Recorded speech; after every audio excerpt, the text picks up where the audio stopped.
Buenos días, es un gusto que nos acompañen el día de hoy y que se hayan inscrito a nuestra charla Historias de Nuevo Modelo de Riesgos de Crédito de la Supersolidaria. Vamos a dar inicio a nuestra charla y le doy la palabra a mi compañera Sandra.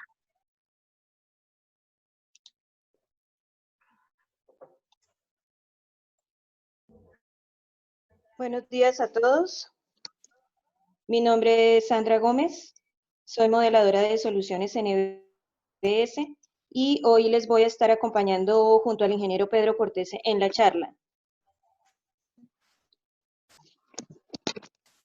Si ustedes quieren participar en el sorteo de 2 paquetes de 200 consultas a listas vinculantes, restrictivas y PES, pueden descargar la aplicación móvil Mi Sorteo Hermes por App Store o Play Store y se inscriben y al final de la charla tendremos el sorteo.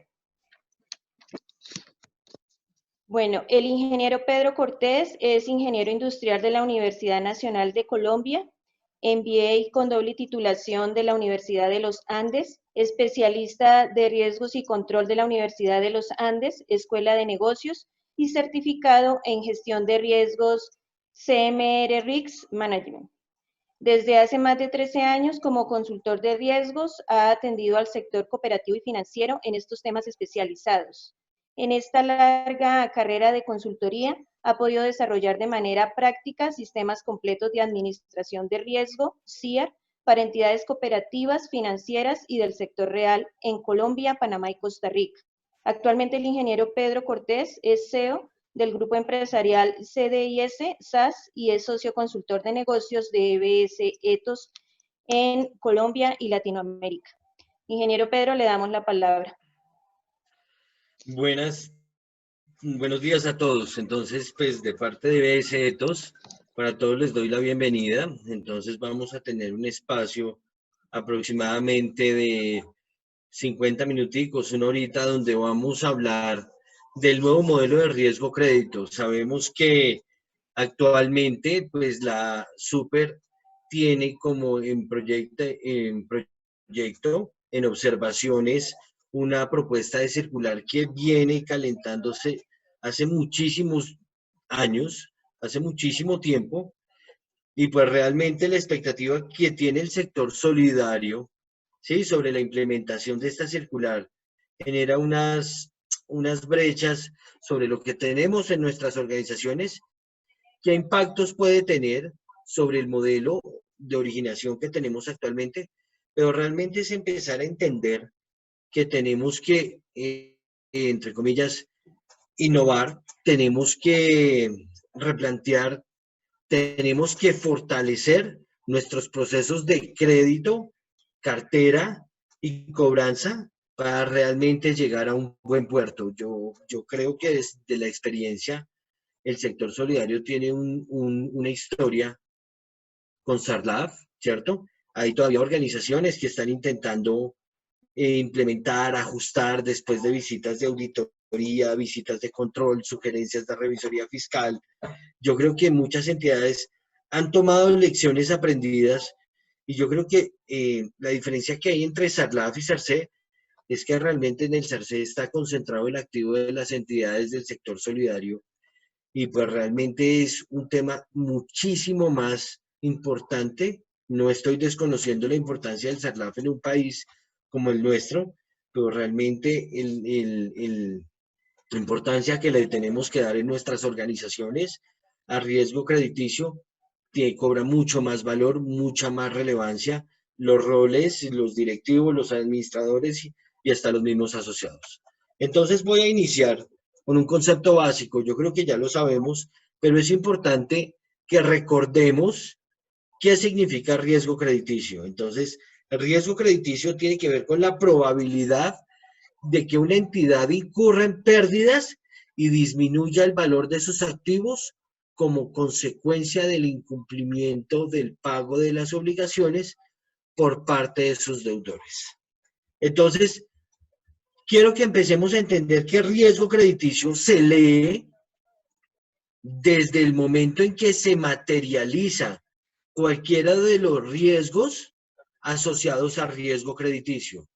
Y entonces hago un énfasis importante me dicen, ¿cuáles son los riesgos? Entonces usted tiene planeado un flujo de caja de una colocación a una tasa y a un plazo promedio, o puede hacer un análisis individual.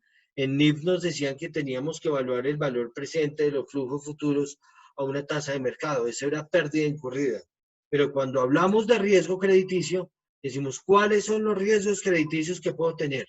Entonces, el primero es la materialización del default, de que no me pague. Entonces, de que ese flujo que yo tenía proyectado no vuelva, ¿cierto? El segundo, entonces, eso es totalmente, perdón con ustedes, es la probabilidad de no pago. Segundo, viene la probabilidad de incumplimiento. Y es que yo tengo esperado que Pedro, en este caso, todos los meses me pague cumplido y que yo pueda recibir los ingresos asociados a esa operación y el retorno de capital que voy a utilizar en la operación de mi negocio. Pero empezamos a entender que así como puede haber un no pago, puede haber un incumplimiento. ¿Cierto que sí? Y el tercero es el cambio en los flujos que yo tenía proyectados. Y eso se materializa ¿en qué? En pérdida.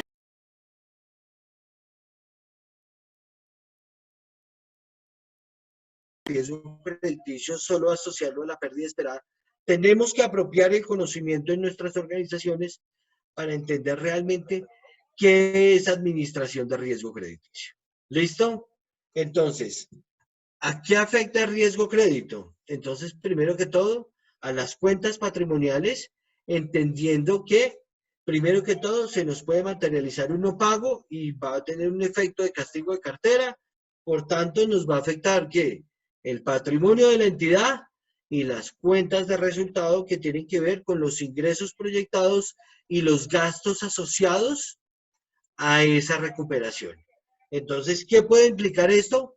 La muerte de la entidad, entendiendo que puede materializar dos riesgos muy importantes. El riesgo de liquidez, que en este momento lo estamos viviendo en etapas de COVID-19, y la solvencia de la entidad, entiéndase lo que se mide a través del indicador de solidez que en este momento el ente de vigilancia y control se encuentra monitoreando. Entonces quiero hacer un énfasis en lo que está pasando en este momento. El gobierno nacional genera un decreto donde dice que activa periodos de gracia, buenísimo para los asociados, pero acá tenemos tres tipos de entidades. Tenemos cooperativas de ahorro y crédito o cooperativas que ejercen actividad financiera, cooperativas de aporte y crédito que tienen un tema de apalancamiento fuerte a través del capital que recogen todos los meses, y tenemos fondos de empleados y asociaciones mutuales, que son las que componen la actividad financiera del cooperativismo. Entonces, acá tenemos algo muy importante y es decir, en este momento no se nos está subiendo el indicador de mora, pero en este momento tenemos a nivel contable un ejercicio de refinanciaciones, de periodos de gracia, pero ¿a cuántas entidades esta materialización de este riesgo de no pago o de incumplimiento o de cambio de mi flujo por el comportamiento de la cartera está empezando a impactar o ya empezó a impactar en los indicadores de liquidez de la entidad? Entonces es muy importante entender que el riesgo crédito tiene un efecto sobre otros sistemas de riesgo, como el riesgo operacional, el riesgo de liquidez, y tiene que ver con los indicadores sobre los estados financieros de la entidad a través del indicador de solvencia que controla la Superintendencia de la Economía Solidaria. Entonces, función de eso, empezamos un nuevo mundo y la circular nos empieza a hablar, ¿cierto? La circular nos empieza a hablar de que tenemos que implementar un sistema de administración de riesgo crediticio. Entonces tenemos claro el riesgo crediticio, ya mencionamos el concepto y listo, usted tiene que administrar su riesgo crediticio. Entonces decimos, claro, nosotros lo venimos haciendo y ya tenemos unas circulares reglamentarias que nos llevan a evaluar el ciclo del crédito desde la originación, la administración y el recaudo y la recuperación. Eso es administrar el riesgo crediticio. Pero ahora la circular dice, usted debe tener un sistema de administración de riesgo crediticio. Y cuando implementamos o incorporamos la palabra sistema, tiene que ver con un conjunto de actividades interrelacionadas entre sí que permitan la administración del riesgo crediticio. Entonces me está diciendo, usted tiene que implementar un sistema, un modelo, y que me garantice que ese sistema tiene mejora continua. Y eso es lo que nos ha dolido a todos cuando nos hablan de sistema de administración, que tenemos que evidenciar que el sistema ha mejorado, que nuestra exposición o nuestras políticas de administración sobre la exposición, sobre la probabilidad y sobre la pérdida dado incumplimiento han mejorado. Entonces, acá nos podemos elevar a los lineamientos, a la ISO 31000, el ciclo de riesgo. Nos podemos elevar a Basilea 3, a Basilea 2, sobre la exposición del activo, pero entendemos que hay un camino. Y el camino tiene que ver con un modelo que tenemos que empezar a implementar. Lo decía yo siempre cuando estábamos hablando de Sarlaf, que realmente empezamos con un proyecto y un proyecto tiene un tiempo, un costo y un alcance. Y entonces todas las entidades dicen, tengo que generar un proyecto de implementación de un sistema de administración de riesgo crediticio. El proyecto es coger la circular, si no quiere tomar la circular, las buenas prácticas de administración de riesgo crediticio y ponerle un tiempo, un costo y un alcance. Entonces, ¿hasta dónde va a llegar mi sistema de administración de riesgo crediticio? Entonces, acá empezamos a despertar que con COVID todo el mundo está buscando herramientas virtuales, todo el mundo está tratando de colocar crédito virtual, pero se están olvidando del antes, de sí, me voy a lanzar a un nuevo servicio porque el mercado, porque la fuerza de toda esta crisis me está llevando a... Pero cuidado, debemos tener presente que detrás de cualquier servicio, de cualquier producto, debe haber un modelo de administración de riesgo.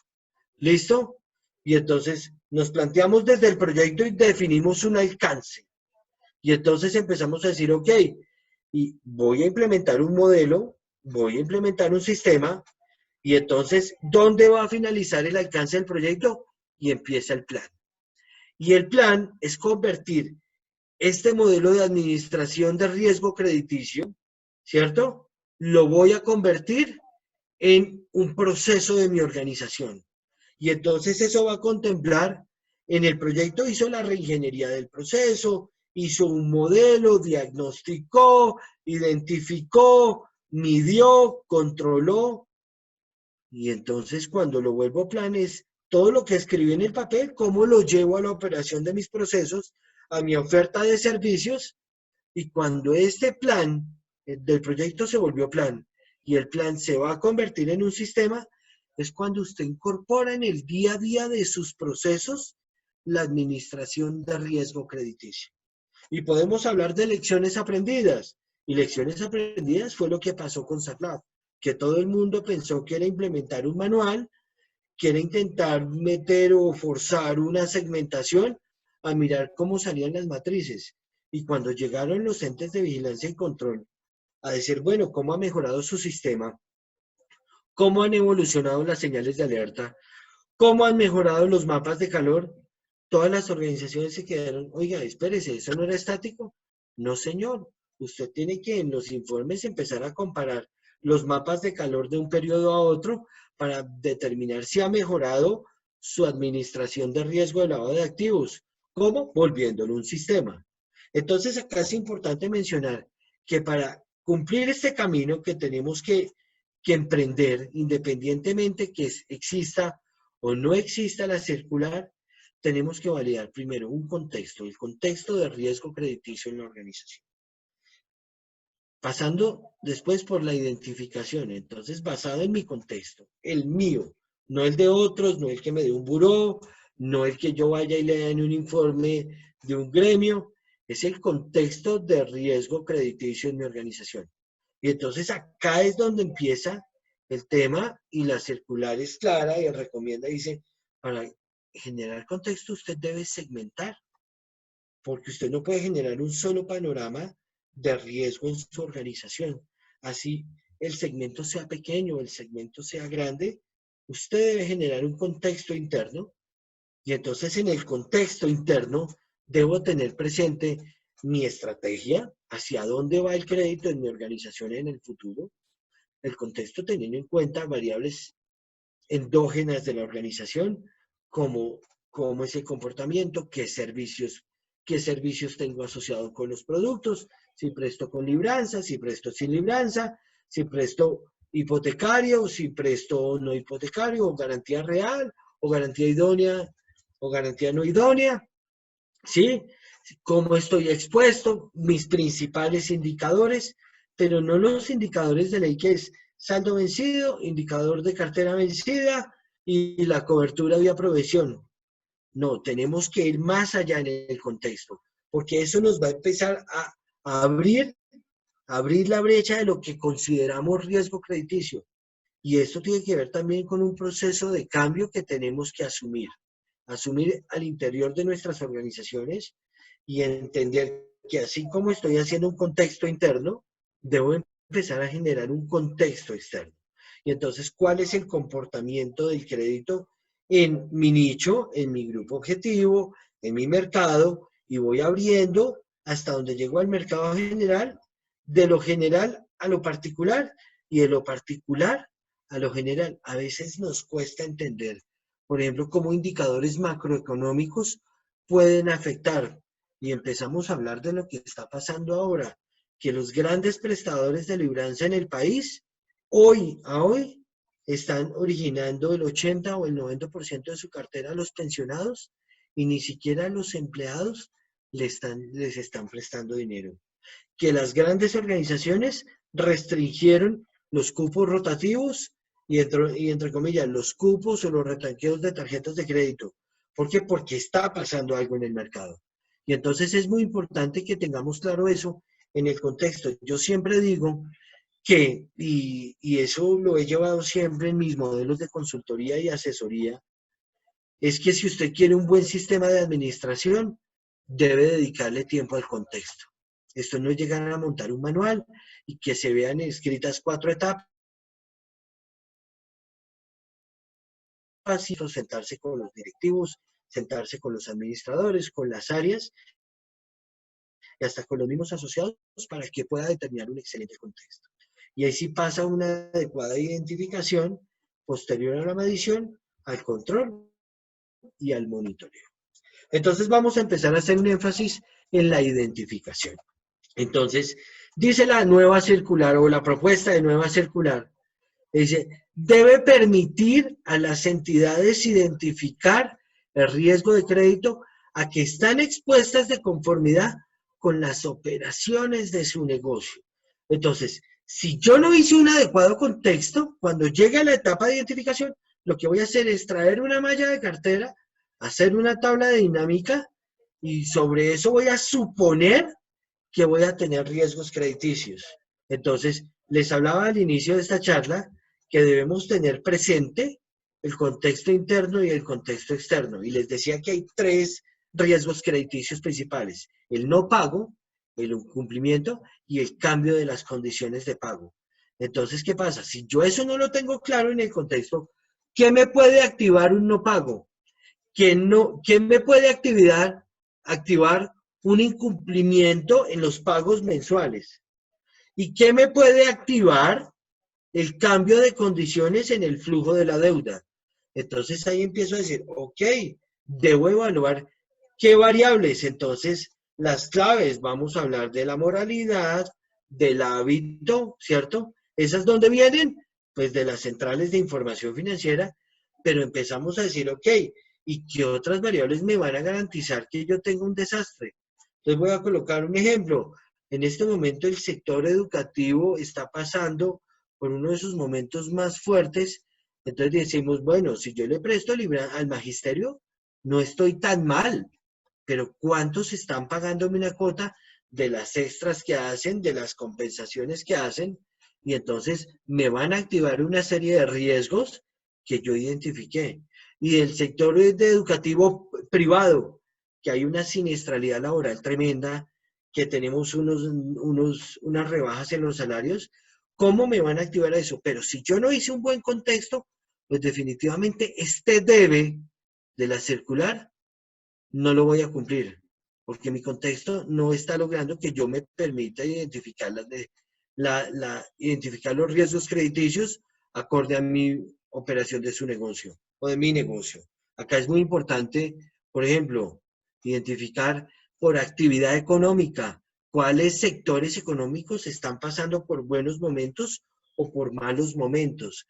Pero eso solo se hace en el contexto con una adecuada segmentación, y no segmentar por segmentar, sino realmente hacerle un análisis. ¿Para qué? Para que yo defina eventos y factores que puedan afectar el perfil del deudor y su capacidad de pago, y para que yo pueda permitir generar eventos y factores que podrían afectar la recuperación de las garantías ante un incumplimiento. Entonces, ahorita lo vamos a ver más adelante, que vamos a ver cuáles son los 3 factores sobre los cuales debo analizar mi contexto. ¿Listo?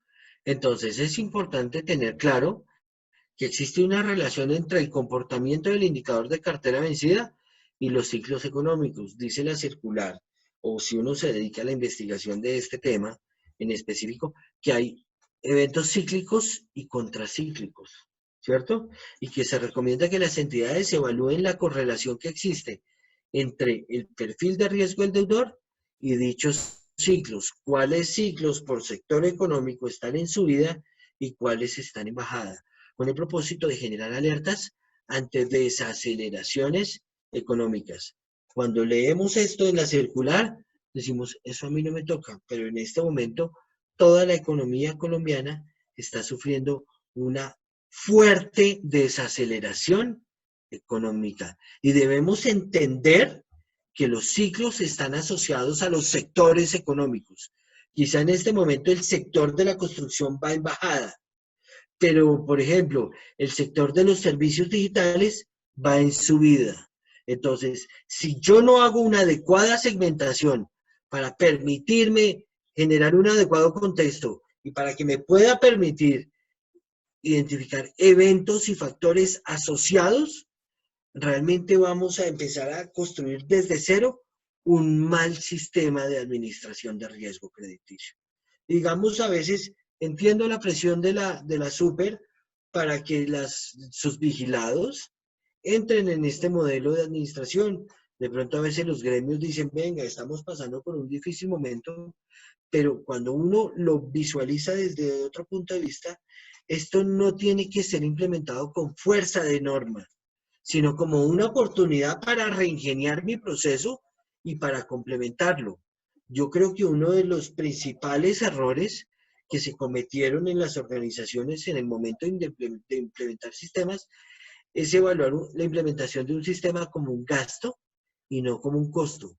Evaluar desde la oportunidad que puedo lograr, y cuando diseño los objetivos del proyecto y diseño los objetivos del plan y diseño los objetivos del sistema, si usted no lo considera una oportunidad, aplácelo, pero no se meta a hacerlo por fuerza de norma. Sí, es requerido hacerlo por fuerza de norma, pero por ejemplo, los que implementaron riesgo de liquidez, las cooperativas grandes o las entidades grandes que a marzo tenían que tener su modelo de riesgo de liquidez porque la super lo pidió, no aprendieron nada cuando llegó la crisis.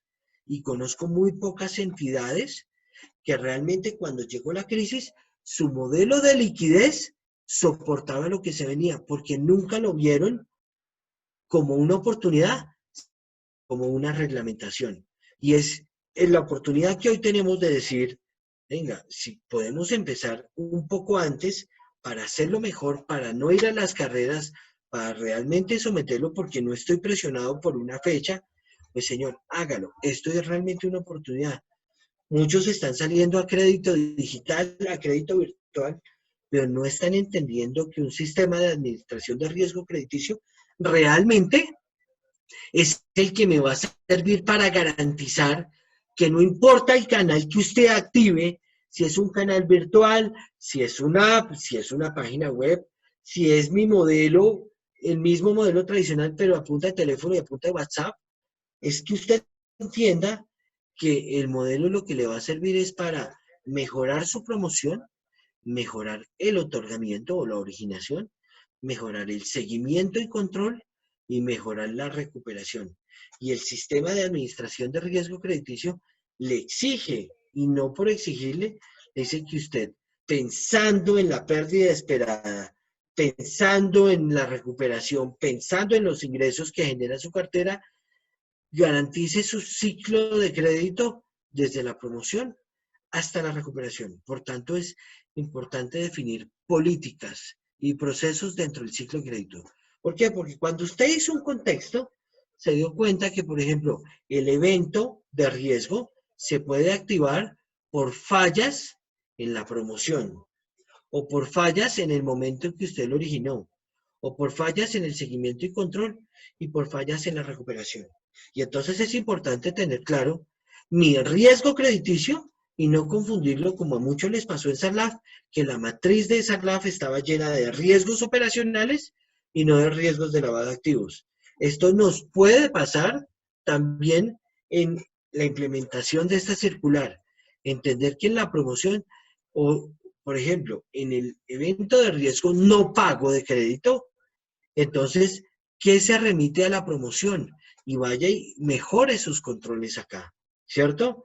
Y entonces es importante tener claro que bajo un proceso de monitoreo y de mejoramiento continuo, el sistema de administración de riesgos debe atender estos 4 grandes hitos o momentos del ciclo de crédito dentro de todas las organizaciones.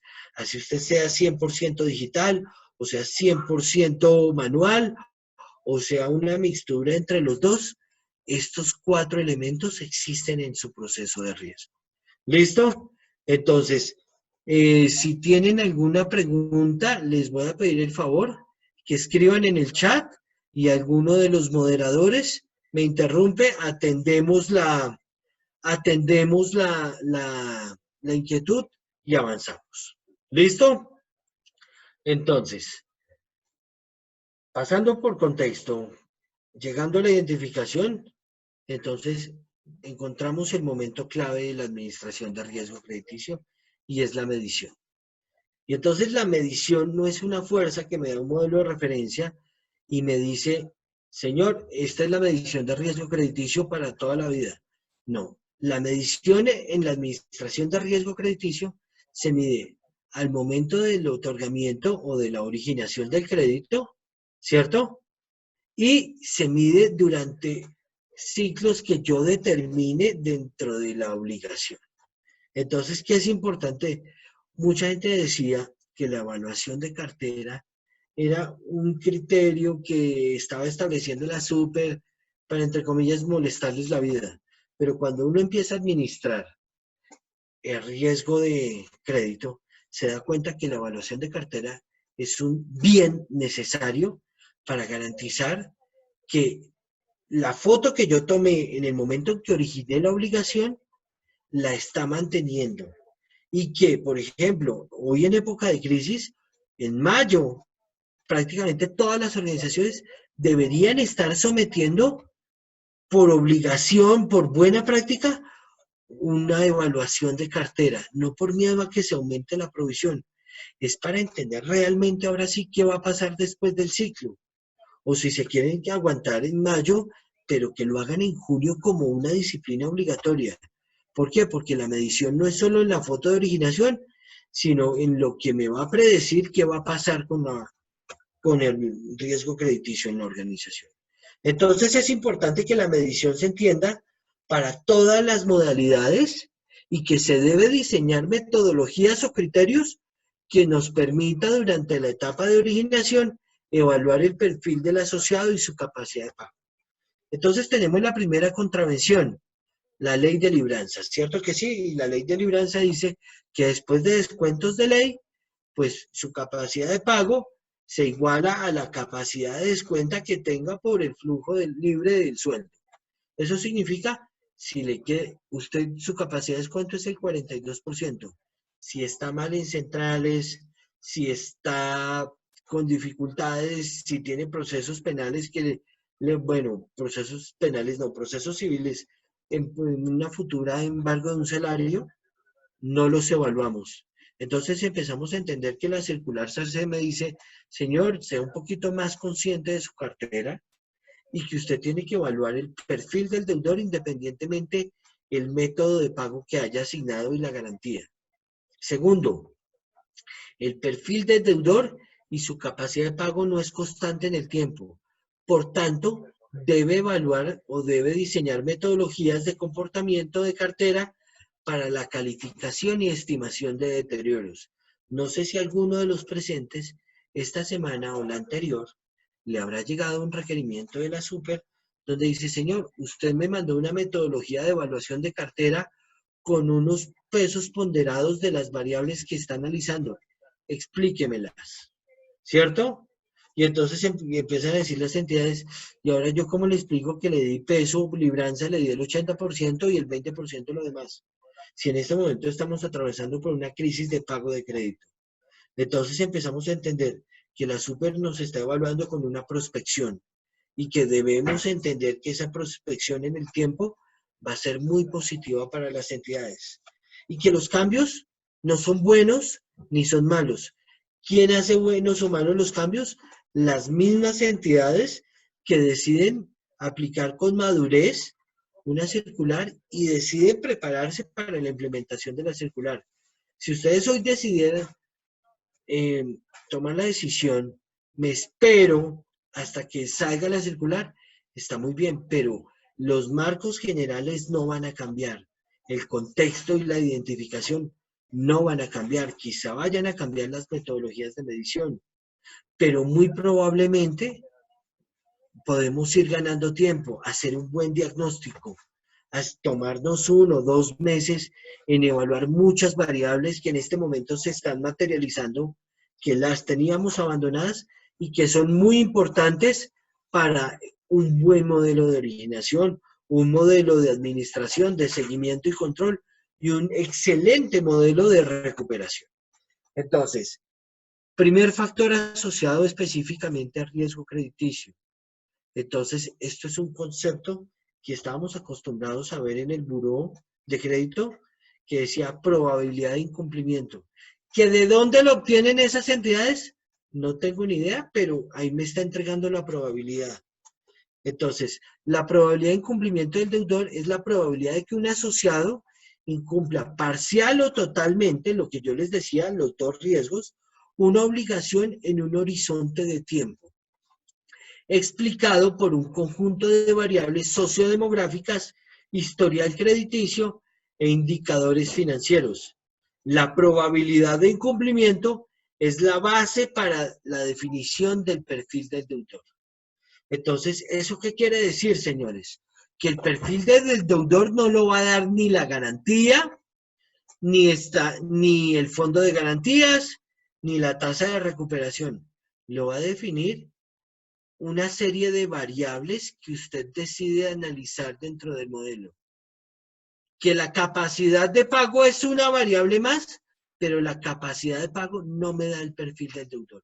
Y eso es un borrón y cuenta nueva para por lo menos el 50% de entidades de este país. Donde determinan la probabilidad de incumplimiento es sobre la capacidad de pago. Si le da o no le da. Y si tiene reportes negativos o reportes positivos. Entonces, es muy importante entender la probabilidad de incumplimiento como el primer factor. Y cuando yo en contexto tengo claro que un factor de riesgo crediticio es la probabilidad, yo segmenté mi base de datos, mi base de cartera histórica, y bueno, ¿qué me ha activado históricamente? La probabilidad de incumplimiento. Entonces voy a decir, caídas en el sector económico donde se encuentra el asociado. Entonces, la volatilidad en la contratación, la tasa de desempleo, ¿qué más me activa la probabilidad de incumplimiento? El mal hábito de deuda del deudor, porque puede tener capacidad, pero si tiene un mal hábito, puede tener toda la capacidad de pago, pero no le va a pagar en un futuro. Y como usted está prestando a 12 meses, a 24 meses, a 36 meses, usted está tomando una foto hoy, pero nada le garantiza que en la cuota 16 eso lo puede activar. Entonces, ¿qué más me va a permitir evaluar los riesgos de este factor de probabilidad de incumplimiento? Una adecuada evaluación de variables sociodemográficas. Entender si los malapagas son casados o son solteros. O si son universitarios o tienen educación básica. O si tienen X nivel de ingreso o tienen Y nivel de ingreso. O cuántos productos tienen activos en el sector o cuántos productos no tienen en el sector financiero, en el sector solidario. Y yo tengo que empezar a identificar cuáles son las variables que más se relacionan a la probabilidad. Y eso se hace con un ejercicio estadístico riguroso. Ustedes ven un modelo de referencia en la circular que está asociado solo al comportamiento de la deuda. Mayor a 30 días, ¿cuántas moras ha tenido? 30, 60, 90, 120, 180, 360. Pero eso me está hablando estoy evaluando al deudor por las veces que me ha quedado mal, pero no estoy incorporando variables que me determinen un comportamiento, solo estoy incluyendo variables de historial crediticio y no estoy incluyendo indicadores financieros. Entonces, es muy importante que cuando estemos en contexto, determinemos que este es un factor de riesgo y asociemos todas las variables por naturaleza o por característica que me pueden activar la probabilidad de incumplimiento. Puede ser hasta el número de hijos. Podemos correlacionar que personas que tengan más de 5 hijos no pagan bien sus obligaciones, o las que no tienen hijos tampoco pagan bien sus obligaciones. Entonces, ¿eso cómo lo hago? Evaluando mi historia y evaluando al mercado. ¿Listo? ¿Hasta acá alguna pregunta, duda o inquietud? Listo, entonces voy a avanzar. Entonces, ¿qué es importante? La severidad o pérdida dado el incumplimiento tiene que ver con el porcentaje que no se logra recuperar. Entonces, el sistema de administración me lleva ¿a dónde? A mirar hacia atrás y decir, bueno, venga, llamemos a los jurídicos y a mi área de cobranza. Señor, ¿cuánto ha caído mayor a 360 días? ¿Cuánto he mandado a jurídico? ¿Y cuánto he recuperado? Y sobre eso vamos a calcular la pérdida dado el incumplimiento, sin tener en cuenta la liquidación de las garantías. ¿Por qué? Porque yo puedo decir que no he perdido nada en garantía hipotecaria, porque todo lo he recuperado, pero eso significa que un riesgo se materializó. Eso significa que el incumplimiento sí se dio. Entonces, que haya perdido o no haya perdido, está muy bien. ¿Cómo quiere tomar la foto? ¿Después de haber liquidado garantías o antes de haber liquidado garantías? Y eso le va a predecir a usted la capacidad que tiene su área de cobranzas o su área jurídica de ir a recuperar esos activos que han caído en incumplimiento. Y eso es lo que se conoce como pérdida dado incumplimiento. Si usted le ha caído en mora 100 millones de pesos en cartera jurídica o mayor a 360 días, o lo que ha castigado históricamente en cartera, le han caído 100 millones y solo ha recuperado 20, significa que su tasa de recuperación es del 20%. Y eso significa que su pérdida dado incumplimiento es del 80%. Es 1 menos tasa de recuperación. Si mi tasa de recuperación es del 20%, significa que mi pérdida dado incumplimiento de ese tipo de garantías es del 80%. Entonces usted para la garantía personal puede tener una pérdida de incumplimiento altísimo, pero para garantía hipotecaria puede tener una pérdida de incumplimiento bajísima, porque generalmente casi nadie se deja rematar un bien. ¿Listo? Y por último tenemos un factor también asociado, que es la exposición del activo. Entonces, cuando usted presta con garantía o con cobertura de aportes, está reduciendo la exposición. Porque si presté 10 millones, si tengo 10 millones en aporte, la exposición. 10 millones de pesos originados y solo tiene 2 millones en aportes, tiene 98 millones de pesos expuestos. Y eso significa que si se materializa la probabilidad, esa exposición empieza a cobrar valor. Y sobre eso se va a calcular algo que se llama la pérdida esperada. Y entonces, en el modelo que diseñemos, debemos tener claro si nuestro enfoque sigue siendo tradicional o si estamos modernizando nuestro enfoque, que no prestamos en función de la garantía, sino prestamos en función de técnicas de manejo mucho más sofisticadas, que tienen la capacidad de leer variables externas, tienen la capacidad de leer variables internas, ¿sí? Y que tienen la capacidad de ¿qué? De evaluar, entre comillas, situaciones adversas que son sensibles a los movimientos del mercado o movimientos del deudor y que me van a permitir administrar de mejor manera mi riesgo crediticio. ¿Listo? Es importante empezar a tener en cuenta en nuestros planes estratégicos que uno de los objetivos no es implementar el sistema. Uno de los objetivos estratégicos es modificar el enfoque de riesgo crédito basado en experiencia de analistas y de capacidades de pago a un enfoque donde tome toda información y que la ponga a jugar a mi favor. A mí no me gusta ver dentro de los planes estratégicos de las entidades, objetivo estratégico, implementar el SARC. No, señor.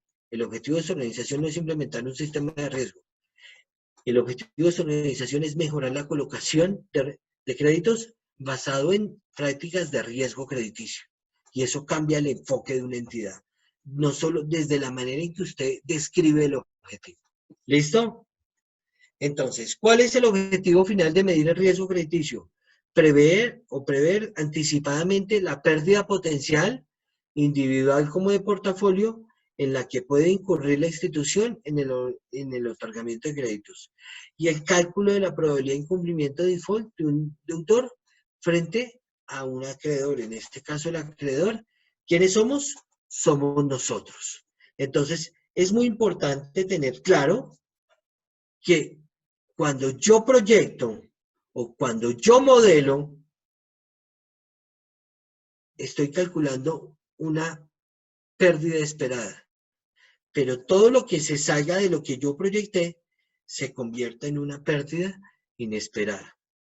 Entonces, quiero llevarlos al hoy, a la foto del hoy. ¿Cuántos de ustedes han visto llegar asociados que por esta crisis están diciendo, ayúdenme? Y ustedes esperaban que ellos no fueran a caer en una siniestralidad.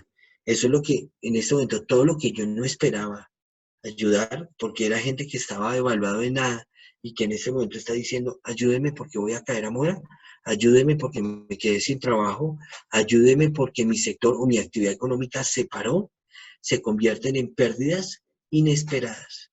Y entonces, ¿qué pasa con las pérdidas inesperadas? Que las pérdidas inesperadas generalmente no están provisionadas y los impactos sobre los estados financieros son altísimos, porque yo esperaba perder con Pedro, porque yo sabía que Pedro tenía un perfil medio regular, pero cuando llegó Pepito con un perfil AAA y me pidió ayuda, entre comillas, yo no me lo esperaba y yo esa persona la mantenía en indicadores mínimos de provisión. Entonces, acá es importante tener claro que yo modelo es porque yo necesito protegerme para futuros inciertos y para futuros probablemente ciertos. Entonces, ¿qué es importante acá? Entender que acá tenemos unos ciclos económicos que tenemos que considerar, que tenemos que evaluar nuestra historia, que se recomienda que mínimo sea un ciclo económico dura 7 años, ¿sí? Y entonces, que para implementar un buen modelo SARC, tiene que evaluar 7 años de historia. Que no solo con un año, solo con 6 meses, eso es falso. ¿Por qué? Porque un ciclo económico de una entidad tiene 7 años y yo necesito evaluarme con el retrovisor, mirar qué ha pasado en los últimos 7 años con mi crédito para que mi modelo tenga la mayor capacidad de predicción posible. Segundo, porque necesito determinar históricamente cuál es mi default, quiénes son malos y quiénes son buenos, y quiénes después de cierto número de días no me han cumplido y que su probabilidad después de cierto número de días ya de pagarme es cero. O sea, lo que he recuperado después de cierto número de días se reduce al 1, al 2, al 5%. La academia dice que debe ser muy cercana a cero, pero eso en la vida real no pasa. ¿Por qué? Porque usted va y hace un arreglo de un crédito grande y entonces eso modifica el modelo. Y por último, entender que yo llamo malos a los que han caído en default o se han superado cierto número de días. Segundo, a todos los que he castigado. Y tercero, a todos en los que me realmente ha respondido o el codeudor o un fondo de garantías o he tenido que exigir o a cambiar una garantía. ¿Listo? Entonces, ¿alguna pregunta hasta acá? ¿No? Entonces, ¿qué tipo de modelos tenemos? Ya para empezar a cerrar. Tenemos modelos expertos, modelos paramétricos y modelos condicionales. Entonces, los modelos expertos están basados por el criterio de un experto o, por ejemplo, cuando llega un buro de crédito y me dice, señor, es que las variables para su empresa son estas. ¿Y por qué? Porque yo lo digo. Esos modelos son muy peligrosos. ¿Por qué? Porque yo no he visto la primera entidad que con un modelo experto tenga el indicador de mora por debajo del 1 o del 2. Existen los modelos paramétricos que tienen que ver con una serie de variables impuestas por alguien, ¿cierto que sí? Y entonces acá tenemos un tema. Por ejemplo, ustedes leen en la circular de la Super un modelo de referencia. Dice, usted va a evaluar su pérdida esperada y su probabilidad de incumplimiento con estas variables que yo le doy. Entonces es importante tener claro que eso es un modelo paramétrico. Y un modelo condicional es Ingeniero cuando Pedro. usted... ¿Sí, señora? Ingeniero Pedro, qué pena, en el chat hay una pregunta del señor Jorge Pachón. Sí, ya un segundo la voy a leer. Dice, Entonces, ¿existe alguna base pública que me deje ver las cifras basadas en los parámetros sociodemográficos? como digamos perfil de mora de casados y de solteros o perfil de mora de estudiantes universitarios y de profesionales, pues realmente no. Uno toma información sectorial, ¿cierto? Uno evalúa la base de lo que están trayendo. Por ejemplo, hay un portal del DANE que se llama datospublicos.gov.co y se pueden extraer muchas variables y uno las compara contra los indicadores sectoriales. ¿Sí? Entre comillas, no existe a no ser de que usted la compre y pues existen empresas que le pueden vender esa información, pero no le van a vender datos de personas, le van a vender información segmentada y analizada, pero siempre es por interpolación. Si usted quiere tener un buen modelo, primero tiene que dedicarse a trabajar su data para saber qué datos son claves para usted, qué variables son claves, y ahí sí vaya y mire por dónde puede conseguir información sectorial. Esa es la recomendación. También hay otra pregunta de la señora, del señor Marcelino, dice, la compra de cartera de los bancos es un factor crítico hoy en las entidades de economía solidaria. ¿Cómo ubicar este riesgo en los factores o recoger cartera? Entonces, acá tenemos que tener claro, esto es un tema comercial. No significa que la compra de cartera de los bancos le esté llevando un riesgo crediticio o lo esté llevando a una probabilidad de pérdidas, ¿sí? Por no pago de la contraparte. Es importante contextualizar que la compra de cartera es un modelo y una figura comercial, pero realmente no es un factor de riesgo crediticio. Será un factor de riesgo dentro de su modelo de mercadeo o de su modelo, pero realmente eso no le va a conducir a pérdida en sus activos. De pronto un menor valor del ingreso, pero eso tiene que ver con el riesgo de liquidez y no con el riesgo crediticio. Ingeniero Pedro, Sí, señora. discúlpame, te quedan 10 minutos para terminar. Listo, está muy bien. Me quedan 5 Vale. realmente. Entonces, acá tenemos un tema ya para ir cerrando y es lo referente a la práctica del scoring. Entonces, acá tiene que ver con el score, el scoring de seguimiento, ¿cierto? Tiene que ver con ¿qué? Con segmentación, que permite mantener los buenos clientes con la oportunidad y la disponibilidad de nuevos recursos. El scoring de iniciación, que tiene que ver con evaluar de manera confiable y con menores recursos las solicitudes de crédito nuevos. Y el scoring de cobranza, que permite reaccionar de forma rápida y anticipada a los problemas de pago. Entonces, mucha gente asocia el término scoring solo a la foto de la originación, ¿sí? Yo les estoy diciendo, uno hace scoring en todo el ciclo de crédito, en el inicio, en el seguimiento y control y en la recuperación. Por eso uno debe tener modelos de riesgo crédito, tanto en la originación como en el recaudo, como en la recuperación. Por esto no se monta de la noche a la mañana. Y acá están concentrados los activos de la entidad. Por eso los insto a que tengamos claro que el scoring no es un tecnicismo. Ustedes toda la vida han hecho scoring, toda su vida han hecho scoring, pero le han metido muy pocas variables. Pero el solo hecho de ver un score en una central de riesgo es una práctica de scoring. El solo hecho de saber si a tanta capacidad, a tal perfil de riesgo, le presto con X o Y capacidad de pago, eso es un scoring. Lo que estamos evaluando es que tenemos mucha más información, tenemos que aprender a manejar la información y que tenemos que aproximarnos a la práctica del scoring. ¿Listo?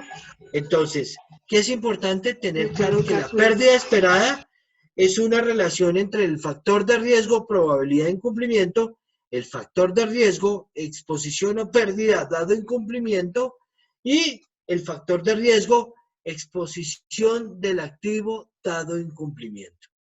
Entonces, es muy importante tener claro esto para empezar a armar un riesgo de lavado, un riesgo crediticio, y que tenemos que implementar seguido a eso actividades de control, ¿cierto? En el ciclo de cartera, el control de la cartera no tiene que ver con cobrar, sino con controlar los niveles de exposición a riesgo y los límites. ¿Para qué? Para que yo pueda determinar en qué tipo de cartera estoy alcanzando mi límite o en qué tipo de deudor estoy alcanzando mi límite. ¿Eso qué quiere decir? ¿Usted con cuánto esperaba perder con personas parecidas a Pedro y cuánto ha perdido?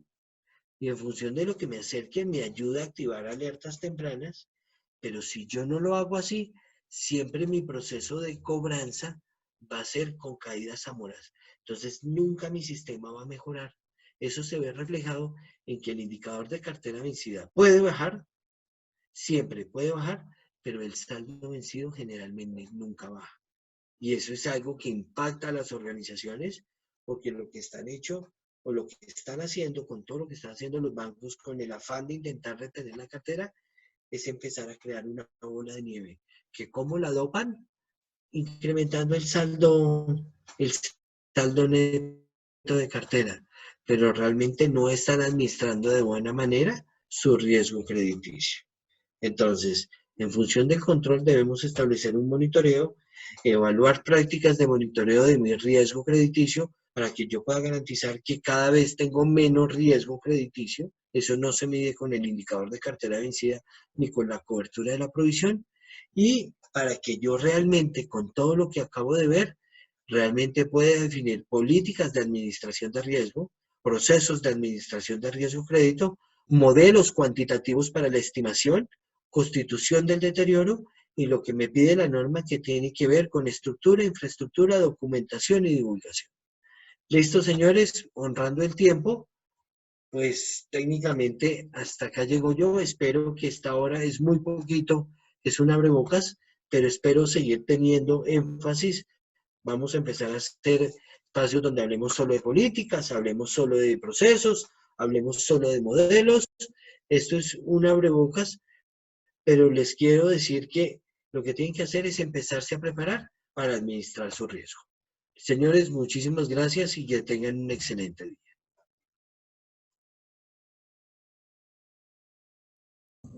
Gracias.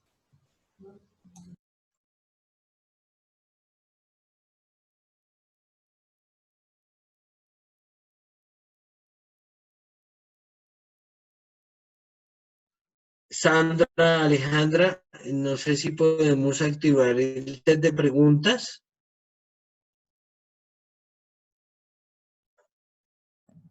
Aló, no los escucho.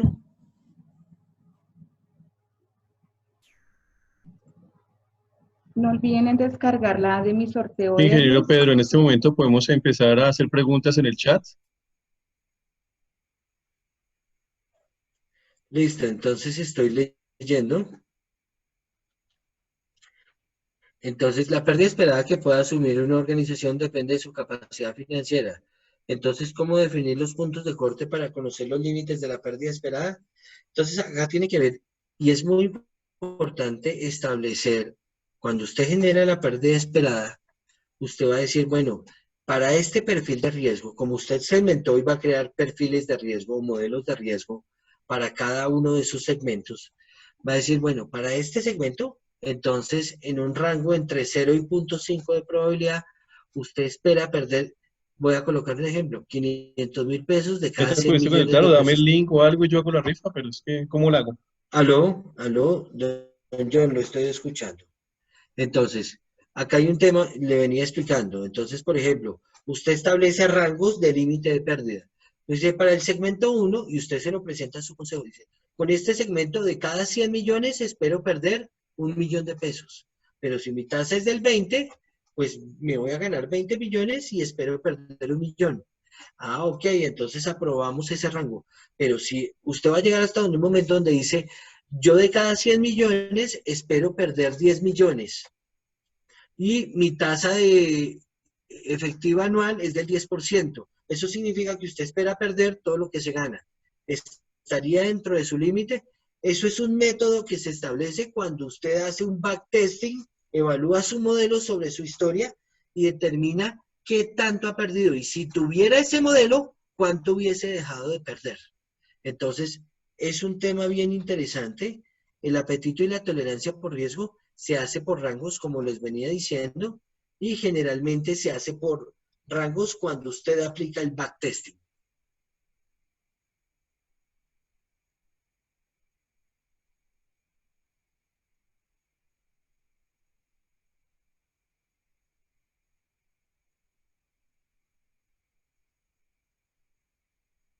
No sé si hay más preguntas.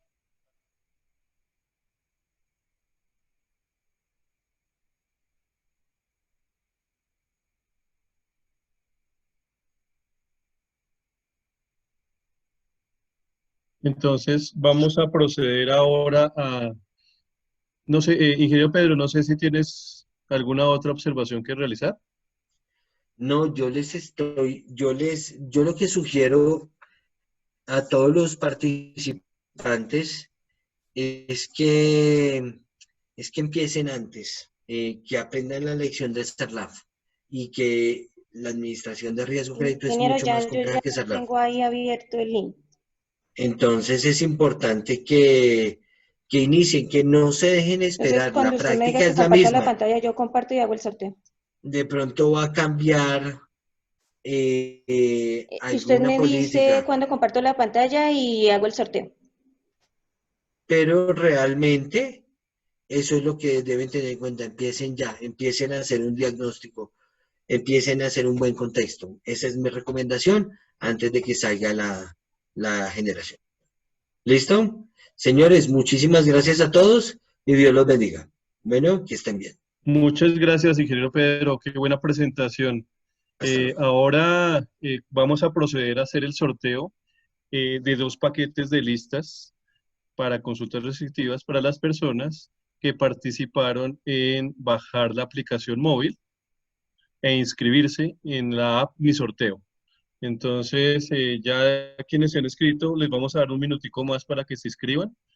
Dentro de 8 días los esperamos de nuevo en una nueva conferencia. En este día tendremos el tema de cómo puedo hacer un crédito digital. Estaremos mostrando cómo una herramienta tecnológica les puede ayudar en este proceso, haciendo todos los procesos de validación en listas restrictivas, en centrales de riesgos, pagarés inmaterializados, firmas digitales. Entonces, los esperamos para dentro de 8 días. Ya les estamos compartiendo nosotros a través de los medios tradicionales, correos electrónicos, SMS, para que se inscriban a esta nueva conferencia. Entonces vamos a proceder ya a hacer el sorteo. Vamos a picar allí donde dice sorteo y realizamos el proceso. Entonces el sorteo del día de hoy es de la señora Yusdeni Andrea Ríos Monsalve. Vamos a tomar foto de este sorteo. Por favor, se pueden contactar con nosotros a comercial@etosweb.com y podemos hacer entrega de estas 200 consultas en listas restrictivas, vinculantes y PEPs. Y vamos a hacer el segundo sorteo. Sortear. Dale cancelar ahí. Y dale sortear, por favor. Listo. Entonces, de verdad, queremos agradecerles su compañía y estaremos presentando nuestro nuevo evento en los próximos días. Muchísimas gracias por... Dale sortear, por favor.